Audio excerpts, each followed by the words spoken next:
Yes, hello guys, it's me Vikram Kumar from Shine Higher Secondary School, Kasamabad, Hyderabad. So जी guys, mathematics समझते आ रहे हैं, समझ रहे हैं, कंटिन्यू है। तो मैथ्स अगर आपको समझनी है, सीखनी है, कंटिन्यू रखनी है, तो पहले आप लोग इस YouTube चैनल को ज़रूर सब्सक्राइब करें, शेयर करें, कमेंट करें। उसके साथ साथ बेल आइकन को ज़रूर प्रेस करें ताकि हर वीडियो का आपको नोटिफिकेशन मिलता रहे एंड हर प्रॉब्लम इजीली आप समझ सकें, सीख सकें।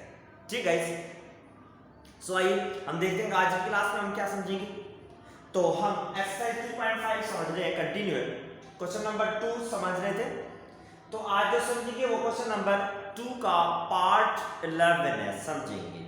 ठीक है, पर इससे पहले आप रेडी हो जाएं, रेडी हो जाएं, चलना कहीं नहीं है। रेडी हो जाए मतलब कॉपी एंड पेन अपने साथ रखें ताकि हर चीज नोट भी करें एंड फुली कंसंट्रेशन से बैठें, समझने की कोशिश करें ताकि समझ में जरूर आए। ठीक है, सो रेडी है, समझते हैं, स्टार्ट करते हैं क्या गिवन है एंड कैसे है। सिंपल है, कोई डिफिकल्ट नहीं है, जस्ट मेन चीज है क्वेश्चन को गिवन है क्या है, ठीक, एंड जो गिवन है उसके हिसाब से कंक्लूड करना है। हम कैसे अब कैलकुलेट करें, फाइंड आउट करें। फाइंड क्या करना था, नीचे कुछ कंडीशंस, स्ट्रिक्ट लाइन की कंडीशंस गिवन है, उन कंडीशंस को समझकर देखकर इक्वेशन फाइंड करनी है, बस यही है। ठीक है, सो अब देखिए पार्ट नंबर 11 में है सॉल्यूशन। अब पार्ट नंबर 11 क्या है, the perpendicular from the origin to the line, the perpendicular from the origin to the line, origin से to the line means line है, पता नहीं कहां पर है, तो ओरिजिन से लाइन तक का जो परपेंडिकुलर डिस्टेंस है that distance is p equal to 3 units.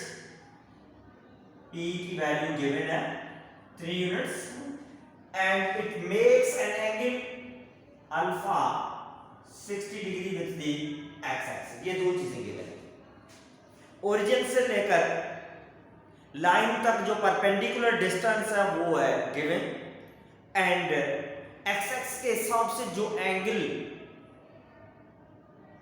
हो है, एंगल जो बन रही है वो एंगल है 60 डिग्री। सही, ये दो चीजें। अब P means perpendicular distance, alpha angle है, तो कैलकुलेट करना है क्या, इक्वेशन फाइंड करनी है इन दोनों चीजों के हिसाब से।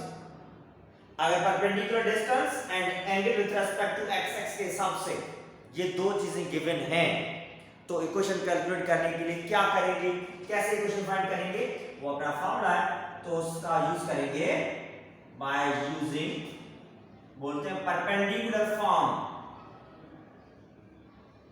परपेंडिकुलर या नॉर्मल फॉर्म। बात एक ही, परपेंडिकुलर बोले या नॉर्मल फॉर्म बोले, सही है क्या। ये कब फॉर्म यूज होता है, जब परपेंडिकुलर डिस्टेंस एंड उनकी एंगल गिवन है तभी हम ये यूज करते हैं परपेंडिकुलर और normal form.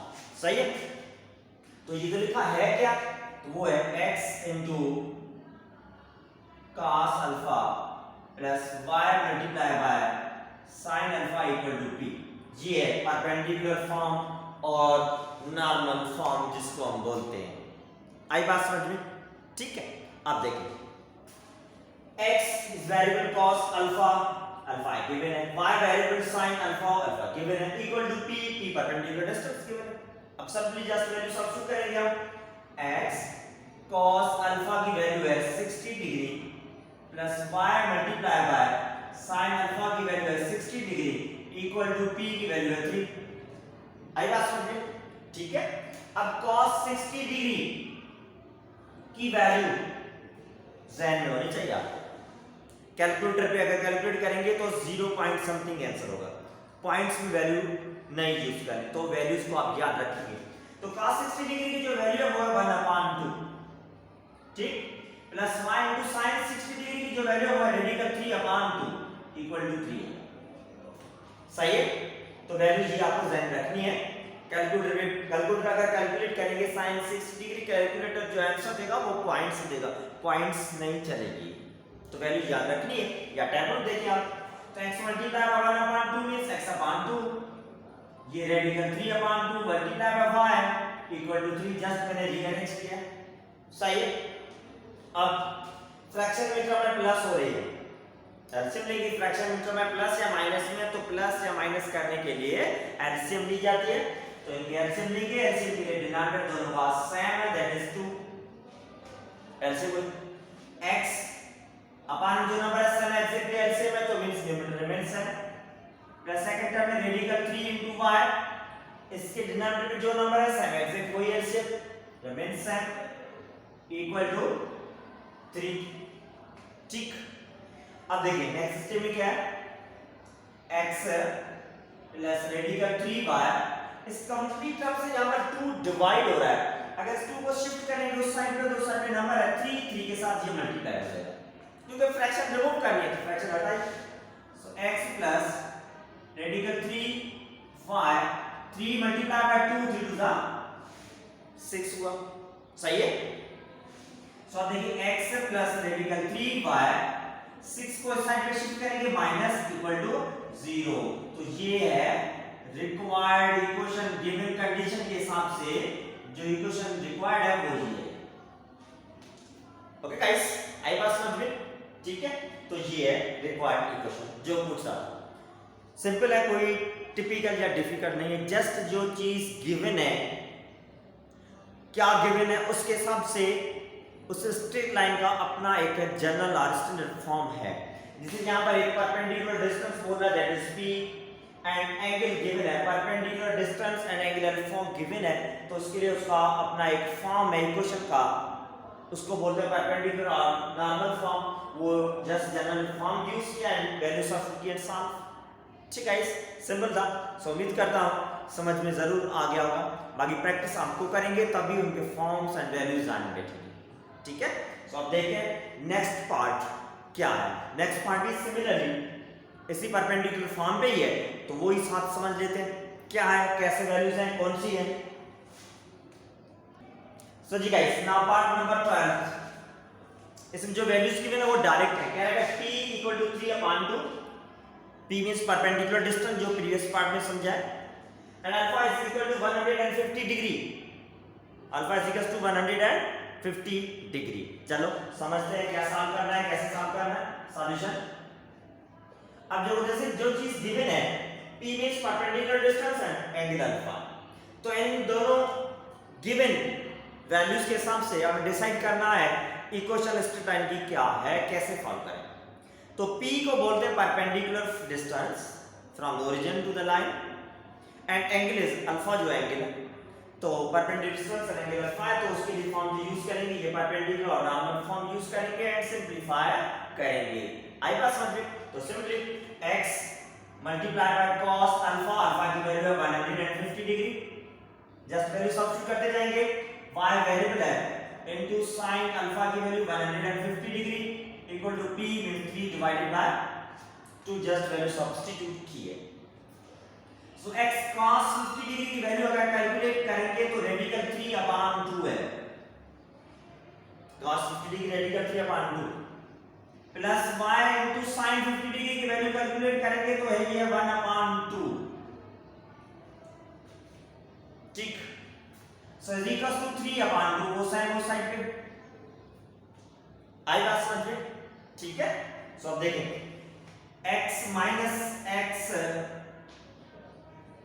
Radical 3/2 into x, negative sign है पहले लिखा, जस्ट रीअरेंज कर रहे हैं, प्लस ये y divided by 2 equal to 3 divided by 2। अब ये नंबर दोनों प्लस हो रहे हैं, दोनों फ्रैक्शन में, क्या करेंगे एलसीएम लेंगे, एलसीएम के लिए डिनोमिनेटर दोनों का 2 एंड 2 सेम है, तो जस्ट 2 माइनस में रेडिकल 3x, इसके डिनोमिनेटर जो नंबर है सेम एग्जैक्टली एलसीएम है, तो numerator remains same, plus y के पास जो नंबर है सेम वही एलसीएम है, तो उसका numerator also remains same equal to 3 divided by 2। सही है, आई बात समझ में? अब क्या करेंगे, अब देखिए उस साइड पे भी फ्रैक्शन मीटरम है एंड इस साइड पे भी फ्रैक्शन मीटरम है, ठीक, एंड दोनों साइड पे डिनोमिनेटर जो एग्जैक्टली सेम है, तो डिनोमिनेटर से कैंसिल कर देंगे, डिनोमिनेटर कैंसिल हो गया, बाकी minus radical 3x plus y equal to 3। सही है, आई बात समझ में?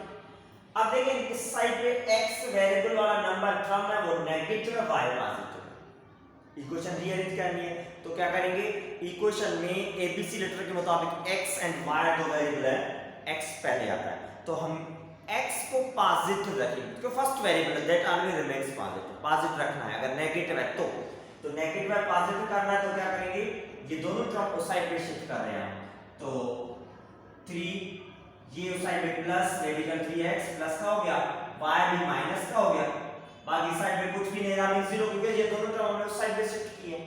सही है। अब देखिए रेडिकल 3x माइनस y, ये 3 प्लस कांस्टेंट नंबर है इक्वल टू 0, 0 साइड पे लिखा है, ये टर्म इस साइड पे लिखा है, कोई इशू नहीं है, जस्ट रीअरेंज करके रेडिकल 3x पॉजिटिव हो गया, y वाला टर्म नेगेटिव है, 3 constant number plus 3 equal to 0, तो ये है is a required form equation जिसको बोलते हैं। आई बात समझिए स्टूडेंट्स, सही है। तो फाइनली ये आपको चीज ध्यान रखनी है, इक्वेशन रीअरेंज करनी है, x एंड y वेरिएबल है तो उस वेरिएबल्स में x को पॉजिटिव रखना है, x एबीसी के मुताबिक y के हिसाब से पहले आता है तो x को पॉजिटिव करेंगे, नेगेटिव आ रहा है पॉजिटिव किया, पॉजिटिव कैसे मींस शिफ्ट कर दिया ऑन द अदर साइड, ठीक है। तो एंड देन रीअरेंज किया, अरेंज करने के बाद यही रिक्वायर्ड इक्वेशन है, ठीक है। Same exactly part number previous class में जो पढ़ा था 11th पार्ट एग्जैक्टली वही है, जैसे it means perpendicular distance and angle alpha given है, तो गिवन डेटा के हिसाब से क्वेश्चन को समझकर डेटा आपके ध्यान में आएगी, उससे आपके ध्यान में क्लिक होना चाहिए गिवन क्या है एंड क्या यूज करें जो इक्वेशन मिल जाए, तो ये आपके पास फॉर्म है, ठीक है गाइस। सो उम्मीद करता हूँ समझ में जरूर आ गया होगा, अगर फिर भी समझ में नहीं आया कोई इशू नहीं है, प्रैक्टिस करें, वो प्रैक्टिस आपको करनी है।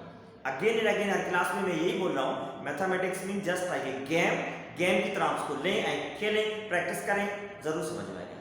ठीक गाइस, अल्लाह हाफिज।